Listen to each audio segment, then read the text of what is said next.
পুরা গ্রামের মানুষের কাছে মাপ চাইতে নেবেন নিয়ম নেই, একজন কুমিল্লার 14 গ্রামে এক মুক্তিযোদ্ধার গলায় জুতার মালা পরানোর একটি ভিডিও ভাইরাল হয়েছে।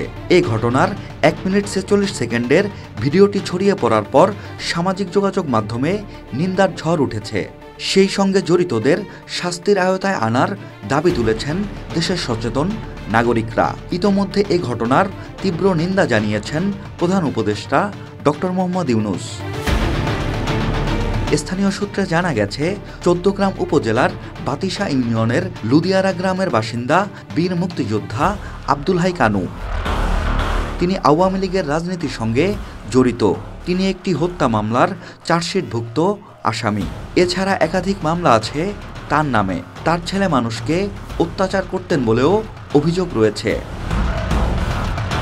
আওয়ামী লীগের কেন্দ্রীয় কয়েকজন নেতার সঙ্গে ছবি ছিল আব্দুল হাই কানুর। সে কারণে তিনি রোষানলে পড়েছেন বলে মনে করছেন স্থানীয়রা। মুক্তিযোদ্ধাকে জুতার মালা পরানোর ওই ভিডিওটিতে দেখা যায় কয়েকজন যুবক আব্দুল হাই কানুর গলায় জুতার মালা পরিয়েছেন। এ সময় পাশ থেকে একজন তাকে বাড়ি থেকে বের হয়ে যেতে বলছেন, অপরজন বলছেন কুমিল্লা থেকে বের হয়ে যেতে। এ সময় আব্দুল হাই কানু আকুতি করে বাড়ি থেকে বের হবেন না বললে মধ্যবয়সী এক ব্যক্তি বলেন, আমরা এত বছর বাড়িতে থাকতে পেরেছি। এ সময় আর একজন বলে ওঠেন, আপনি পুরো গ্রামের মানুষের কাছে মাপ চাইতে পারবেন। এ সময় তিনি হাত জোর করে সবার কাছে মাপ চান। এক পর্যায়ে তাকে 2 হাত ধরে দুজন ব্যক্তির সামনের দিকে নিয়ে যান। এখন আপনি এই এলাকা থেকে চলে যাবেন। না কোন দিন আমরা চলে যাব। কোন দিন বাইতো না না না না আমরা চলে যাব। মানে খাইয়েন না না আমরা বলছি না না আমরা চলে যাব না আমরা বাইতে দেখতেছি।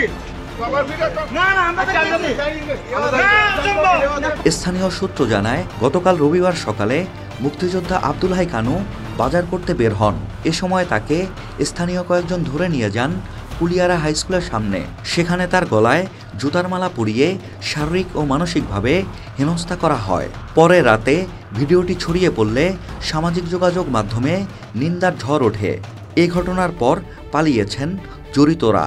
এদিকে জড়িতদের ধরতে পুলিশের কয়েকটি টিম তৎপর রয়েছে বলে জানা গেছে। 14 গ্রাম থানার ভারপ্রাপ্ত কর্মকর্তা বলেন, ঘটনার সঙ্গে জড়িত কয়েকজনের পরিচয় পাওয়া গেছে। তাদের ধরার চেষ্টা চলছে।